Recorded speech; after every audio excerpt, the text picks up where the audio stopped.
Hello, tutors and teachers, and today's talk is all about you're a teacher, you're looking at leaving the classroom, and what's the next step. Now, I just want to revisit my journey from being a full-time teacher to a booked and sometimes overly booked tutor. And it was kind of this heart-wrenching decision to leave the classroom. And so if you're there right now, I totally understand. But can you hear me right now? It's 9 o'clock in the morning. I've had a relaxing breakfast. I've done my exercises, and I'm just outside getting some sunlight. It's 9. Did you hear that? It's 9 o'clock in the morning. Now, if you are still in the classroom, it's 9 o'clock, and you're either doing reading or math. It's 9 o'clock, and maybe you're wishing you could go to the bathroom. It's 9 o'clock, and you've already sent somebody to the office for bad behavior. You know, it's endless. And so when we're thinking about what is our next step, what is our plan, we don't want to just dive into something and say, I'm leaving cold turkey, that's it. You really do need to have a plan. And my plan was kind of formulating, 5 or 6 years before I even retired. I think I was just really burnt out. I really do. I loved what I did. It just seemed like I just kept getting all of the really big issues in my classroom. I would have big explosive behaviors from students. I would have autistic students in my classroom that didn't have the support that they need. I would have, one year I had 2 students that were type 1 diabetics, and their alarms were always going off, and I had a wonderful, wonderful helper. But it was still very stressful because you're always like responding like every 15 minutes either to a behavior or a bell, and it was a lot. And I mean, I'm certainly not saying that was the reason. I'm just saying this was a culmination of things that just, wow, it was a lot. And so if you're feeling like it's a lot for you, I totally understand.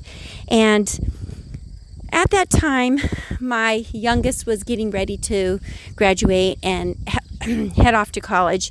And it wasn't that I was in a depression or anything like that. That wasn't the case at all. It was just that I was like thinking, if I'm going to make a change, I think it needs to be now. I was in my 50s, early 50s. I'm still in my 50s, but just had hit 50. And I was thinking to myself, wow, am I really going to be a teacher at 65? Is that really what I want? Is that really where I want to be? And so I had to really do some self-reflection on what that was going to look like for me as a teacher and me as a person and for our family. And what did I need to know before I made the decision? So there's a lot of moving parts here in this decision making. But the first thing that I did is I went to the teacher retirement seminar.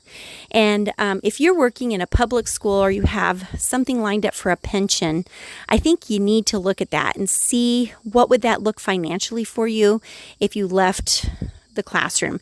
I had 34 years of experience, 32. It's 34 now in education as a private reading tutor, but 32 in the public classroom the year that I left.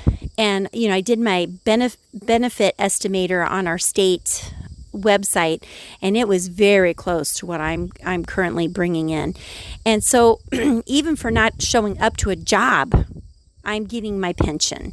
And so that's the first thing. Okay, so know that if you're to my age, you're already going to have some income. But if you're not to my age and you're like 5 years into your job and you think, oh, I'm going to go and tutor and that's going to pay my bills, I'm going to say maybe not. It could be a part of what you're doing. You're going to have to really hustle. And I had to hustle to start with too. And so I think that's the big thing. You have to really decide what do your finances look like if you're going to take this next step. And I have tutoring friends who are just doing this part-time, and I could really say that I'm only working part-time, but for me, I'm fully booked. I'm as booked as I want to be. And I think that's the thing. You have to really decide, how booked do you want to be? Now, that doesn't mean that I'm not looking for 2 additional students because I just graduated 2. It would be nice to have 2 more, but can I make it on what I'll be earning? Absolutely, because my expenses aren't as much. I mean, we don't have children living in the house. If I choose to travel, I'm trying to book ahead and get cheap flights and manage that way. And then I'm staying with family. So I'm not necessarily I'm not staying at a hotel every single time. If I was doing that, I don't think I would be able to travel as much as I do. And then I have my specific destinations, but I keep working. So it's not like I'm not working. And because I'm a virtual tutor, I can continue to work. So the very first thing that you have to look at if you're going to transition out of teaching is, what would that look like financially for yourself? The next thing that you need to do is you need to decide what you want to do. If you want to stay in teaching, is it going to be tutoring? Is it going to be making educational products? Are you going to go work for an educational business that is going to have you doing sales and you're going to be going around the United States? What does that look like for you? And so another suggestion would be to update your profile on LinkedIn. And, you can just call yourself an educator if you don't want to say currently teaching at a certain position. You can say an educator who supports students in this grade, open to a job in whatever, and then you can click the things that you're open to. And people will message you. Mine still says open to work, and honestly, I don't look too seriously at any of those. I mean, I've had people ask me if I will come and work for them, and my answer is always no. I'm really not interested in that. And I've had this conversation multiple times with friends and family, and I'm like, I could go work, but I really like what I do part-time. The only drawback to what I do is that it's in the evening when my husband is available. So we don't get to spend probably the amount of time I was hoping to spend with him, but yeah, I still get plenty of time with him. So I there's pros and cons to everything. So back to the original statement, if you're a teacher and you're thinking you want to transition out, the big question is, what are you going to do? And so I'm going to take you down the path of tutoring. Okay. And I'm going to give you just a clear picture of this. The very first thing that I want you to know is that I did work for a company, Varsity Tutors. I'll be very transparent. And they were a great company to work for. I worked as a 1099 employee. I had plenty of work opportunities. So if you're looking for mass amounts of students to work with, you can totally get it. But you're going to have to be really paying attention to offers and then click yes immediately. And that's the bad part, because you don't really get to talk to the parents beforehand. You're accepting the student without really having a lot of information. The next thing is that the pay is a lot lower than what you would get on your own. And so, as long as you're willing to work for $15 an hour, which is $7.50 per half hour, you can go ahead and do that. I did it to start with. It was more along the lines of supporting kids who needed help at that point, and I enjoyed it so much. And it gave me kind of that spark to keep going in the classroom, because I knew I was still having a positive impact. Even when I was feeling like I was struggling in the classroom, tutoring was just bringing me so much joy. So, that was really kind of where that was. But then I was like, oh my gosh, I'm working really hard. And all the hours that I'm putting in helping these kids while I'm loving it, I think teachers have a servant's heart. I had to really realistically look at how much time that was taking me. And I had to say, if I'm going to keep doing this, I think I need to go out on my own. And so that was kind of the push. How would I go out on my own? So I was doing a lot of researching, and everybody was like, oh, you got to start with the website. I'm like, okay, I can hang my hat. So of course I tried the hardest one, which was WordPress. And unless you're really good at web pages, I don't recommend it as a starting point unless you want to pay somebody to set it up. And then if you're paying somebody to set it up, it's something that you can do much easier with maybe Wix, or I use Tutorbird. And again, this is not a paid sponsorship or anything, because that's not the way it goes. But I think at the time I didn't feel like I wanted all of that stuff for a tutoring business.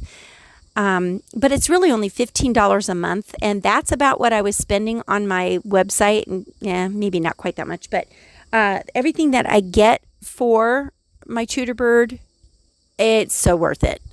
I get to use their domain. I get to use their billing service, their calendar service, their email service to correspond with families individually. I can send out a mass email to all of my families if I need to on there. And so, yeah, it really provides what I need. But at the time, I didn't know that I needed it. And that's the whole thing. Even if you're going to visit with people in person, because that's how I started, was working in person, you're still going to need a way to correspond. You're still going to need a way to share resources. There's just so much involved. I mean, it's a lot. So you're going to have to really decide, what is this picture going to look like for you? Are you going to start by going to people's houses and you're going to just show up and teach them at their house? Are you going to meet at a coffee shop or at a library? Are you going to try to get involved with the school and show up and work for the school for $15 an hour for the entire day and just tutor kids that way? Really, it's more homework help when you do that. So I guess my question is, what do you want it to look like for you? And I knew that I wanted to be in control of my own schedule. I wanted to be in control of the types of students that I was saying yes to and their families, literally, and whether or not I was going to be a good fit for that family. And I think that's the real issue is you want to make sure that not only can you provide the services, but can you communicate well with that family. Let me give you an instance where I have struggled with communication. I had both, I think they were Egyptian. That would be kind of where I would put them. I'm not very good at dialects, but I felt like that's kind of the dialect I was being challenged with. And we had a communication barrier. The kids could speak to me. I was working with a young boy and his sister, and I was helping them with reading and math. And while I could totally help them with that, the parents had very unrealistic expectations as to what they wanted me to accomplish with their children. And their children were coming home with incredibly challenging projects that were not grade level appropriate. And I kept thinking, is this what the parents want them to do, or is this what the school wants them to do? And honestly, sometimes I just couldn't help them with it. I mean, there wasn't enough information, or I was needing to do my homework before I even met with them. And that to me wasn't worth the $15 an hour. So, while I have a servant's heart and I want to help, that wasn't a good fit. So I finally had to say, I can't help you anymore. And the parents weren't necessarily demanding, but I think they just had unrealistic expectations for the outcome. My goal was to fill in gaps, and their goal was maybe to provide their child with extra work to move them forward. And I kept saying, we have gaps that we need to fill in. And there was just a miscommunication. That was an example of when I was working with Varsity Tutors. Then an example of when I was on my own, I had a referral, and I went ahead and I said yes to the referral. And I worked really, really diligently with this family. But the young boy that I was trying to help, he needed math assistance, but yet he wasn't invested in the process. I mean, I could not get this young man to really do a whole lot. He just wouldn't even try to focus. And I would have multiple conversations with mom about this, and she would say, okay, yeah, we'll work on that. And he'd be better for the next meeting, and then we'd be right back to where we were again. And it just wasn't a good fit. So after about, 8 months of that, I finally said, I'm really sorry. I can't be of assistance right now. So here's what I've learned from experiences like the two that I just mentioned. It's that you need to know who the perfect student is for you. It doesn't always have to be a perfect student, but you have to have like this profile of a student that you know that you can really help and that you want to help. So my experiences working with kids with math problems wasn't the fact that I wasn't good at it. It was the fact that I got really frustrated when they couldn't get the answer because I felt like I'd already shown them 100 times. And I thought, you know what, maybe there's somebody out there that can do a better job of this. And as people would contact me to say, we're looking for somebody that can help our child with reading, I'm like, yeah, I can totally help your child with reading. But then I was like, you know what? I need to further my education. So in the background, then I was doing all kinds of training on the science of reading and really getting down to what are the best practices for teaching phonics strategically in a scaffold and explicit way. And so I did the training and it really helped me hone in on those skills. So those are the people I service. I help struggling readers. Along the way, they become better writers and spellers because of the sequence of steps that I take in my processes. And I can say that now because it took me a while to figure out what I was doing, but the magic was happening. And I'm like, oh, this is totally what I'm doing. So I'm building readers and writers one word at a time, just like you'd build a tower. You don't want to start with the top. You want to start with the bottom and build a really firm foundation. Otherwise, your tower is going to topple over. So when I talk with parents about this and how I help support them, sometimes they're like, yeah, spot on. That's exactly what my child needs. But a lot of times, I think some parents are really looking more for executive functioning help. And not that I can't help with executive functioning. And that's really just kind of getting kids organized and trying to figure out their class schedules and things like that. Absolutely, I will do that for your child. I'm not trained in that. I can think about my own experiences and how I've helped students. The thing is that I'm not going to change my price point. And along the way, I have moved my price point. And that's the thing. When you're thinking about what would this look like for me, you would have to decide what would you charge per hour. And I started out at a lower amount. It was $40 an hour. And I thought, is anybody going to pay me $40 an hour to do this?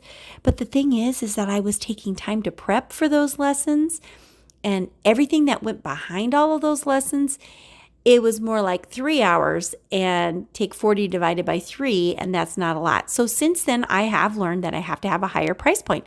And here's the thing. By having a higher price point, I have discovered a few things. I'm going to get the people who really want to work with me, and I'm going to get the people who can show up and not just call me at the last moment's notice and try to reschedule. And so you just have to kind of look at what is this going to look like for you moving forward. If you think it's time to hang up your key card for the school and move on to something else, there are other options out there for you. It was very difficult to leave the classroom. I had invested basically a lifetime there. It was so hard to leave my friends. It was so hard to leave the students that I knew I was having an impact with. But I just told myself that if I worked as hard as I did in my classroom, even if I gave half of that towards running my business, I knew I would be successful. And I've done it. And so if you are thinking, how do I take the next step? I do have some things that are available for you. I have a library of videos that you can go through, and it will take you through the steps that I took to setting up my business. And so I just have that called Techniques for Setting Up a Successful Tutoring Business. And I've had several people take it, and they've all said, wow, this just gave me so much clarity.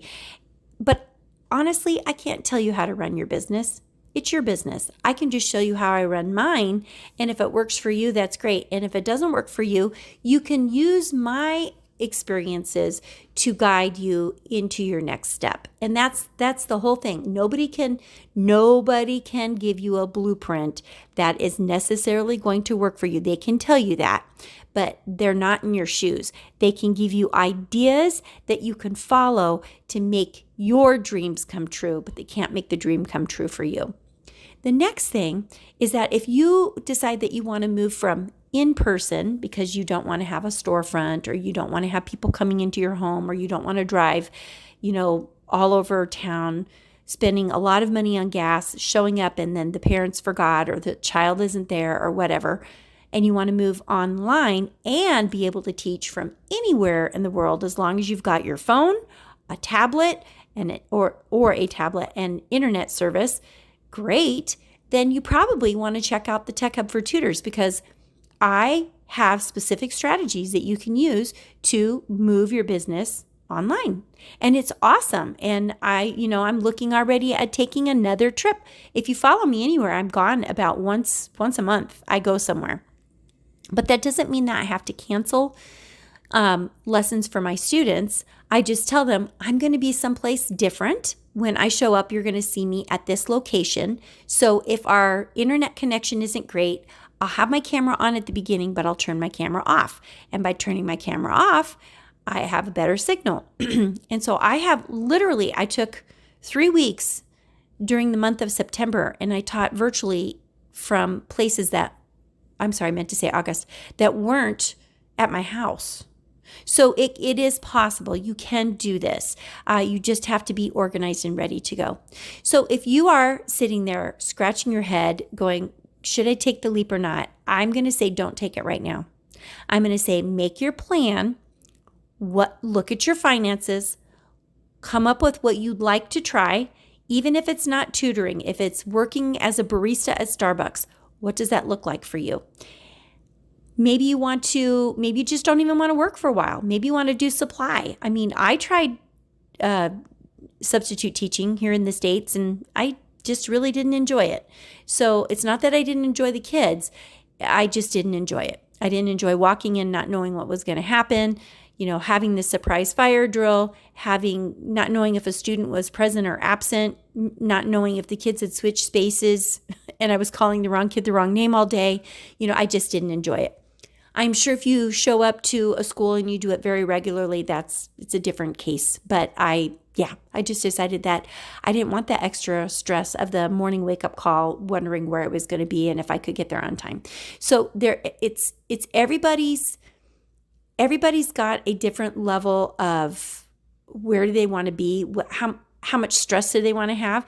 And for me, running my own business sometimes feels stressful, but in the end, it really isn't stressful. It's something that I pride myself in, and I'm very, very proud of the work that I do with students and how I help support tutors as well. So I will leave all the links in the description. I wish you a lot of success as you decide if you're going to stay in the classroom or make that transition out of the classroom. And if you do, let me know. Tell me what you ended up doing. All the best of luck to you. Make it a great day. And as usual, keep the learning going.